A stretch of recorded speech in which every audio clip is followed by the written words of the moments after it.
Hey, what's up, guys? So, it's gonna be my first speech, and this whole speech is gonna be about sleep deprivation and how it connects to the K 12 students with the school system. So, I'm gonna get straight into it. Some people can naturally wake up early, and there's a reason why I said some. Not everyone's a morning person. Me, myself, I've learned to be a bit more of a morning person, but it's something that really you need to practice with, you need to get in the flow with. Yeah, so this is gonna connect to kids who are really young to young adults, all through all these K-12 students. We have students starting at 5 to 12, from 13 to 18, 18-year-olds. These are the ages where the school system's affecting them, and they all start at the same exact time of school, which is quite crazy in my opinion. And I'll go into details where this is a flaw, right? This is all one thing called sleep deprivation. The school system starting so early revolves around one thing to get their kids on time. And with all of this, sleep deprivation is something that's really effective, not in the right way though. It affects students mentally, physically, academically, and I'll go into some of that briefly. But yeah, so I want to put more awareness on the situation as it influences kids, obviously not in the right way, as I will go through. And some research shows in the National Sleep Foundation that 80% of American students are falling back on their sleep recommendations due to work overload and stuff like that. And that just shows these school systems are putting out so much work for kids that only can do so much, and they expect them to be on time, with that energy, ready to work, and it's just not how it works. These kids have stuff at home to deal with. It's not just their main priority is school.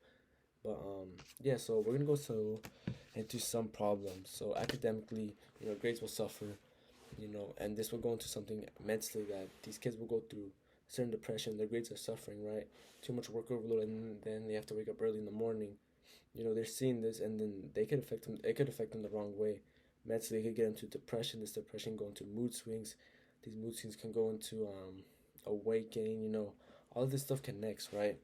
And this actually can cause for young student drivers car accidents. The time span, which is more into academically, the time span they have in class is also going to go down. They're having to wake up so early. Some kids have zero periods.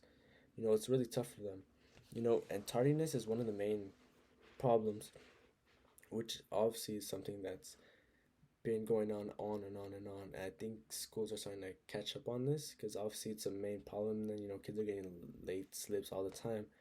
But the work overload is really too much. For especially for the younger kids in the K-12 school system, their behavior, when they feel something, they'll let it out with action instead of with words. And I think that really shows with some of the kids. Their behavior is not the same. They don't want to work. They have to wake up at 7 in the morning to go to class.